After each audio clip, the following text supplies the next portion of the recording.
Now, we've been reporting on hospitals stretched thin, overwhelmed with COVID patients and other illnesses.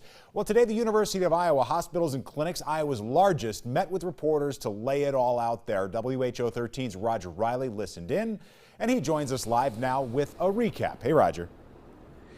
Hey, Dan, the head of the clinics, his name is Sunesh Surakikan. He held a meeting with reporters, and he was talking about, he was asked about if they have a lot of problems with elective surgeries. He said most of the patients they get at the U of I, they don't have that option. They have to deal with it. Given the capacity constraints that we're having now, coming into our second winter, I think that patients who have non-COVID care needs are being affected through delays and waiting and those kinds of things. And so you're going to see more of that going into the winter if we don't see a reduction in the COVID activity.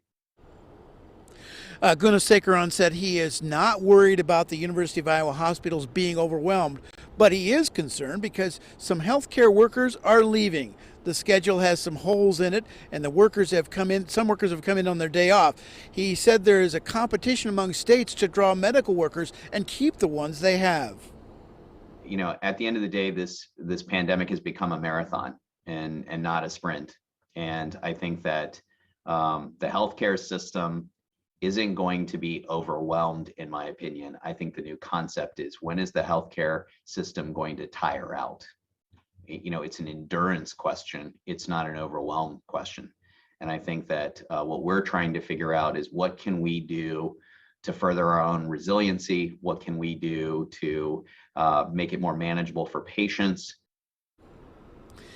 He was also asked if the COVID patients that they're treating at the University of Iowa hospitals are unvaccinated. He said the number varies. He said one day he checked, it was 100%, other days it's been 60 or 80%. And he also said that there's a pretty good number of children in the U of I Children's Hospital. He said there's like 8 or 9 kids there that actually have COVID, but a lot of other childhood lung issues that they're dealing with, but there are a few COVID patients that are kids. Dan? Yeah, that's sort of collateral damage, if you will. Roger Riley reporting live this afternoon. The number